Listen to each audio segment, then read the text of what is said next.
Basag ng Luxbel sa pagkasator.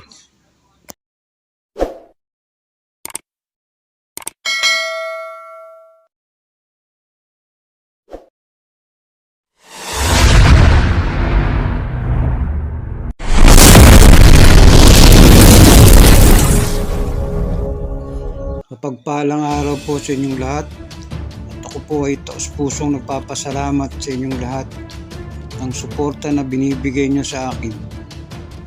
Ako po ay humihingi sa inyo ng tulong sa pamamagitan ng hindi nyo pag-skip sa aking mga video ads. Maraming salamat po. Ang aking ibabahaging video ay ang basag ng Luxbel sa pagkasator. Tapusin nawa ninyo ang naturang video at unawain ang bawat detalye na ibabahagi ko. Ang pinagmulan ng salitang Luxbel. Ang salitang Lux ay liwanag ng mga liwanag. Ang Bel ay sumasa kadiliman. Hindi nakuha ni Lucifer ang salitang Lux na ang ibig sabihin ng Diyos na buhay.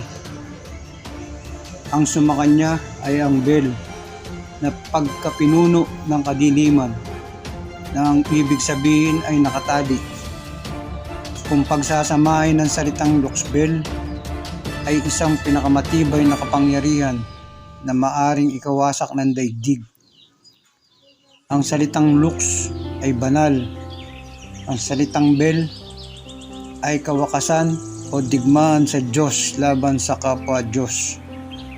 Noong binigay ng Diyos kay Lucifer ang pangalang Beka na ikinuha sa pangalan ng Lux, itinago ng Diyos ang Bel sapagkat batid ng Diyos ang magaganap, na kung ibibigay niya ang kabuuan ay maaaring ikabagsak ng lahat ng mga kuro niya.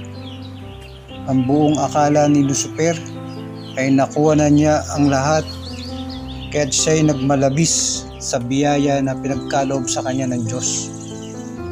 Itinias niya ang kanyang sarili upang maubot ang karurukan. Ginagamit ng Diyos ang salitang Luxbel bilang susi sa ikababagsak ni Lucifer. Bumulusok sa ikasampung bato na kung tawagin ay Dies Mundos, na ikasampung bato ng daigdig. Nakulong sa loob ng bato si Lucifer. Ibinilanggo sa loob ng 5,000 taon. At sa dakong huli ay pinalaya ng Diyos si Lucifer.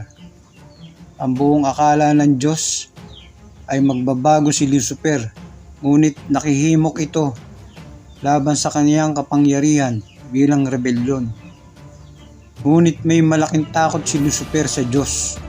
Bagkus batid ni Lucifer na maaari muli siyang ikulong ng Diyos sa matagal na pagkakabilanggo sa loob ng bato na sa oras na siya ay makipaglaban. Kaya si Lucifer ay may takot sa Diyos. Narito ang pangalawang lihim na kabuuan ng pagka-Diyos na hindi pinagkaloob kay Lucifer na magagamit sa laban sa kapangyarihan na may kapangyarihan. Luox Sumox, Uox Sidak,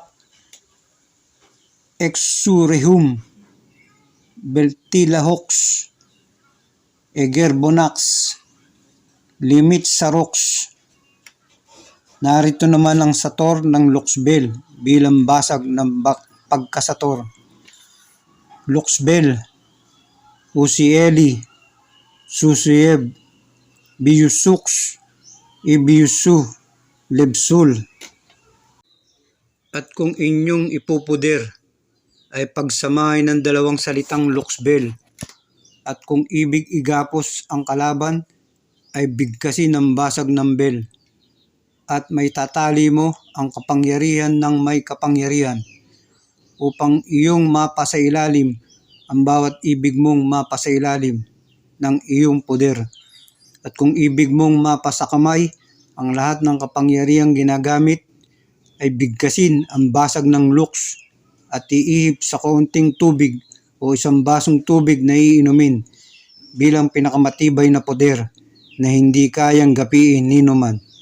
Nawa po ay makatulong ito sa inyo. Maraming salamat po.